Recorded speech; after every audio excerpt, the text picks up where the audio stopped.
Let's critically think about the obscene caller in the Springfield 3 case. So put on your critical thinking caps, aka your Batman mask, and let's get down to business. Is the obscene caller involved in the disappearance of the Springfield 3, or is it just a red herring? In my last video, I reminded you of or introduced you to the Springfield 3 case, and I brought up the obscene caller, and I said, on the way out the door, the home phone rang, and Janelle, thinking it could maybe be one of the 3 women, answered It wasn't one of the girls. It was an unknown male caller that was making obscene statements. Janelle hung up. Caller immediately called right back. Janelle answered it again, only to find out that it was the obscene caller, and again she hung up. Janelle remembered that Susie had mentioned to her, as well as several other friends, that she kept getting what she called prank phone calls to the house, where an unknown male caller was calling and making obscene statements over the phone, but Susie just wrote it off as a bad prank from one of their classmates.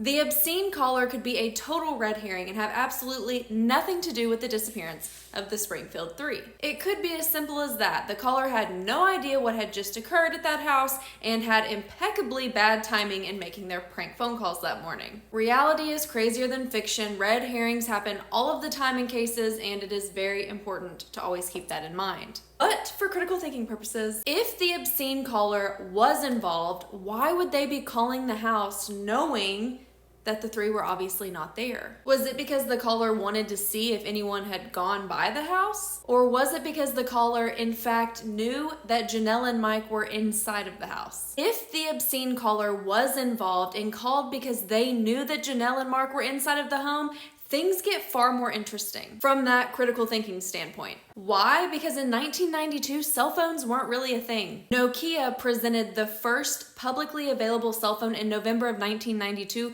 which is 5 months after the 3 vanished. This means if the obscene caller was involved in the disappearance and called the house because they could see that Janelle and Mike were inside of the home, that means the obscene caller was a neighbor who could physically see that Janelle and Mike were inside of the home and use a landline to call the house. Because a landline or a payphone would have been the only options back then. Unless you were super fancy and had a car phone, which if some of y'all are too young to know what that is, then there you go.